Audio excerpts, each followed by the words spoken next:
Hello everyone, welcome back to my channel. I hope आप सभी लोग बहुत अच्छे होंगे। तो आज की ब्लॉगिंग की शुरुआत शुरू हो गई है मॉर्निंग से और मैं बना रही हूँ अभी ब्रेकफास्ट। और लिटरली कुछ महिलाएं, कुछ सासें बोल सकते हैं, कुछ सास आ रखी है यहाँ खेत में, क्योंकि अब घास वास हो गया तो काटने के लिए आई होंगी गाँव की औरतें। अपनी बहुओं की इतनी बुराई, हे भगवान। मैं कह रही हूँ यार, मेरे भी दिन आने वाले। खैर मेरी सास, भगवान करे ऐसा ना हो यार, किसी को ऐसी सासें ना मिले जो अपने घर की बातें बाहर जाके वो करे। बस क्या यार, क्या करेंगे पता है। घर का भी मैं करूँ, बन का भी मैं करूँ, खेत का भी मैं करूँ। किसके लिए कर रही हूँ मैं? उनके लिए तो कर रही हूँ। क्यों कर रहे हो भाई? तुम्हें किसने बोला करने के लिए? मत करो, घर में बैठो। बहुएं आ जाती है नॉर्मल। अगर कोई भी लड़की है आजकल के ज़माने की, वो चाहती नहीं है, वो चाहती नहीं कि वो खुद भी काम करे और उनकी जो घर में सासें हैं वो भी काम करे। सासें खुद ही इनको काम करना होता है, खुद ही इनको खेत बनाने होते हैं, खुद ही सब कुछ करना है। इतना लालच तो खुद भरा हुआ है। और घर का भी मैं करूँ, बन का भी मैं करूँ, भाई कुछ तो होगा ना। या तो वो पढ़ रही होगी, कॉलेज जा रही होगी, ट्यूशन जा रही होगी, लाइब्रेरी जा रही होगी, तभी नहीं कर पा रही होगी।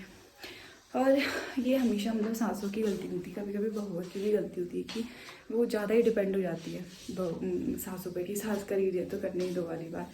थोड़ा बहुत हेल्प तो करना चाहिए, बट स्टिल मैं कह रही हूँ कि ज़्यादातर ऐसा होता है कि सासें सारी जिम्मेदारी दे देती है अपनी बहुओं को। ऐसा भी नहीं करना चाहिए। वो कितनी जिम्मेदारी आती है जब नई नई लड़की जाती है दूसरे घर में। उसके पास तो कितने सारे रिश्ते हैं जो संभालने हैं। पति का रिश्ता है, ननद का रिश्ता है, देवर का रिश्ता है, सास ससुर का रिश्ता है, फिर कोई चाची कहेगा, कोई चाचू कहेगा, उनका भतीजों का रिश्ता है। इतने सारे रिश्ते उसको संभालने हैं। एकदम से ये सारे रिश्ते आ रहे हैं, उनको एकदम सारे रिश्ते नहीं हैं। और सास ससुर के लिए क्या, हर किसी के लिए क्या एक ही रिश्ता नहीं है। या तो चाची आ रही है, या तो मामी आ रही है, या तो भाभी आ रही है ना, या तो बहू आ रही है। एक एक रिश्ता ही तो तुम्हें संभालना है, वो भी तुमसे नहीं हो पाता है। बताओ, तुमसे खुद नहीं हो पा रहा है रिश्ता संभालना, वो तो इतने सारे संभाल रही है रिश्ते, कैसे होगा? तो ये थोड़ी सोसाइटी को चेंज करनी चाहिए। अब सासें क्या होती है, वो रिश्ते हमारे, और क्या क्या कहती है, मतलब सासें क्या कहती है, हमारे साथ तो ऐसा हुआ, हमने तो ऐसा किया, तो ये क्यों नहीं करेंगी? इनको भी करना चाहिए। हमारे टाइम पे तो ऐसा होता था, वैसा होता था। भाई तुम्हारे टाइम पे ऐसा होता था, तुमने वो तकलीफ झेली है, तुम चाहते हो कि जो तकलीफ तुम्हें हुई है वही तुम्हारे आने वाली पीढ़ी को भी हो। कितनी गलत बात है ये। मतलब लड़की टू लड़की वाली बात हुई। अगर कोई सासें सुन रही हैं मेरी बातें तो उनको मैं कहना चाहूँगी कि एक महात्मा गांधी जी का एक थॉट है, जिसमें वो कहते हैं कि be the change that you want to change in the world. इसका अर्थ सिंपल ये है कि आप खुद से बदलाव करो, आप खुद के ऊपर बदलाव करो, जो आप बदलाव देश को सुधारने में चाहते हो। ना समझे? मतलब आप चाहते हो कि ये चीज़ सुधरे, तो आप दूसरे पे मत थोपो कि वो चीज़ वो अपना सुधारे। आप उसको खुद पे इम्प्लीमेंट करो कि मैं वो चीज़, मेरे से वो चीज़ शुरू हो, मैं खुद के ऊपर सुधारूँ तो मेरे को देख के लोग सुधारे वो चीज़ें। तो यार तुम अच्छी सास बनोगे तो तुम्हें देख के क्या पता कोई और सास भी प्रेरित हो जाए।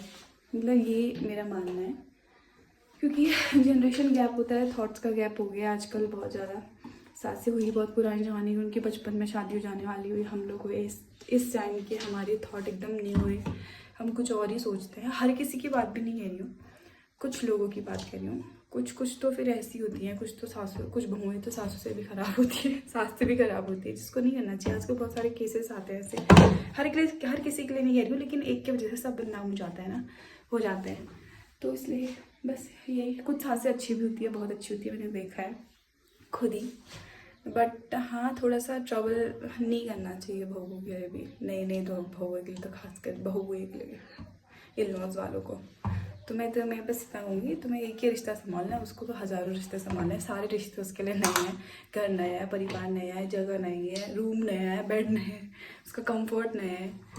तो कंफर्टेबल होने में एक तो उसको टाइम लगेगा, ऊपर से तुम चाहते हो कि वो सब कुछ संभाले एक ही साथ, तो this is not possible bro. कुछ भी कर लो, पॉसिबल नहीं हो पाता है। कहीं ना कहीं वो चूक ही जाएगी। इतना परफेक्ट कोई नहीं होता, ज़िंदगी भर लग जाती है सारे रिश्ते संभालने में। लास्ट में क्या होता है? बंटवारा। तुम लग जाओ, हम लग जाते हैं, और क्या होगा? बंटवारा, ऐसा करोगे तो बंटवारा ही होगा लास्ट में, और क्या। भाई खुशी मायने रखती है, कुछ भी करो खुश रहो, खुशी से करो। तुम खुद नहीं कर पा रहे हो तो मत करो, खुश रहो ना। ज़रूरी है? तुम्हारी अगर तबीयत नहीं है इतनी कि तुम कर पा रहे हो तो मत करो, सिंपल सी बात है। उसको भी परेशानी नहीं, तुम्हें भी परेशानी, ये कहना चाहूँगी। तो अभी तो मेरा रोटी सब्जी बन गई है और मम्मी के लिए मैं बना रही हूँ आज दलिया। नहीं, दलिया खाते खाते पित्ती गई होगी मम्मी, तो मैं बना रही हूँ टमाटर का सूप, और ये आलू में टमाटर डाल के वही बना रही हूँ। आओ, थोड़ी देर में मिलती हूँ।